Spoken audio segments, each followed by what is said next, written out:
कांग्रेस को दो में से एक फैसला लेना ही चाहिए, क्योंकि जिस ढंग से अभी कांग्रेस ही चल रहे हैं,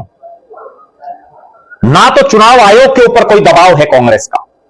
क्योंकि यह जन आंदोलन या जनता का मुद्दा नहीं बन पाया है अभी, ना नरेंद्र मोदी के नेतृत्व वाली बीजेपी सरकार पर किसी तरह का कोई दबाव है। सैकड़ों लोग कार्यक्रमों में शामिल हो रहे हैं, हजारों पर भी संख्या नहीं जा पा रही।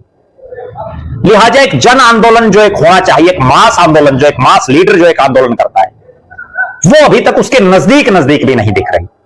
और जब तक सत्ता पक्ष पर दबाव ना होगा किसी चीज का, तब तक वो कोई भी फैसला या कोई भी बात नहीं करती। हमने देखा किसान आंदोलन देश में हुआ, 13 महीने देश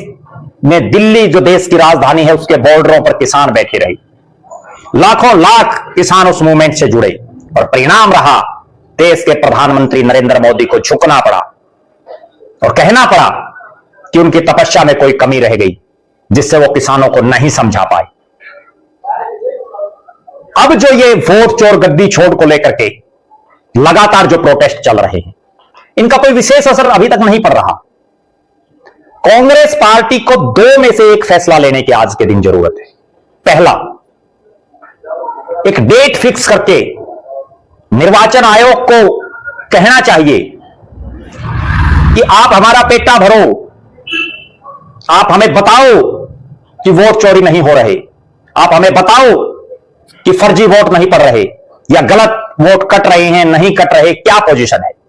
और अगर हमारा पेटा नहीं भरता, अगर हम संतुष्ट नहीं होते, अगर चुनाव आयोग जो भी दलीलें दे उससे कांग्रेसी नहीं संतुष्ट हो,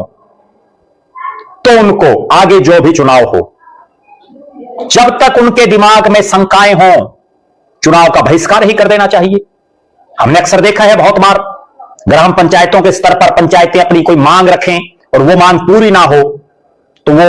घोषणा कर देते हैं कि हम इस चुनाव का बायकॉट करेंगे, और करते भी हैं। कांग्रेस में भी ये हिम्मत होनी चाहिए जब तक उनकी शंका दूर नहीं हो रही। क्या राहुल गांधी में है इतनी हिम्मत, क्या मल्लिकार्जुन खड़गे साहब में है इतनी हिम्मत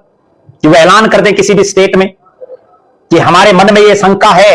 या तो भारत का निर्वाचन आयोग, भारत का इलेक्शन कमीशन, चुनाव आयोग हमारी शंका को दूर करे,